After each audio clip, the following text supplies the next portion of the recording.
Hey everybody, it's Lisa Nicole Bell.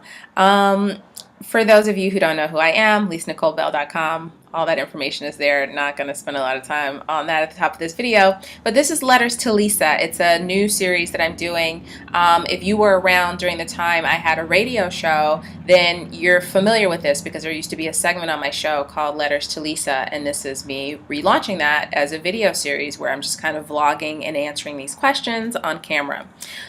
So the other day, someone who snubbed me reached out to me and needed a favor.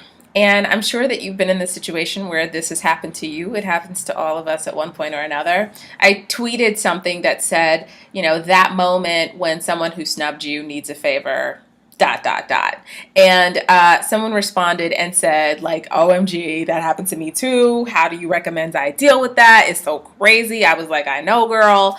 And I thought, you know what, I should launch Letters to Lisa and answer these questions. So here's my answer to that question. When someone has snubbed you, you have to think about why they snubbed you, because not everything is really about you. Sometimes we're like, that person totally snubbed me and they suck.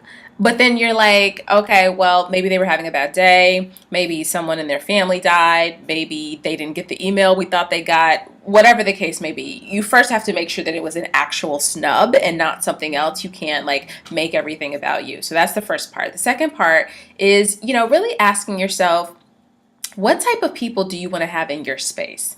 I just got to a point last year where I was like, I don't want people around me who are opportunists, or people who only see value in someone when another person affirms it. And by that I mean, I've been in situations where there's someone that I'll reach out to or someone that I've met, and that person just kind of blew me off.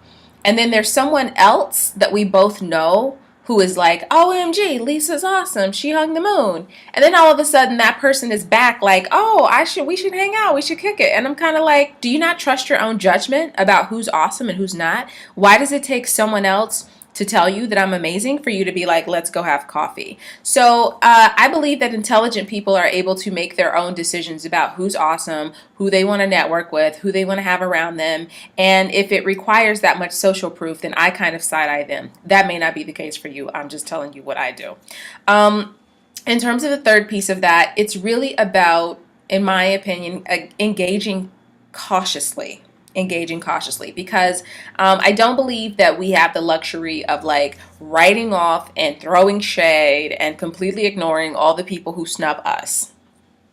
Unfortunately, we do not have that luxury. But what we can do is just be really cautious about how we engage those people. It's like, okay, well, you know, our relationship is starting with you snubbing me. So that means that things are going to go a little more slowly. I'm going to open up a little more slowly and judiciously.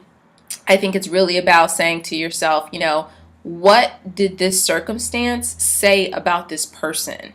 Right? Because in my experience, the people who start out snubbing me generally end up either needing something or end up coming back around in some way. And, you know, sometimes it ends up working out really well where, you know, we end up having a great relationship after that. They just were smoking crack or something.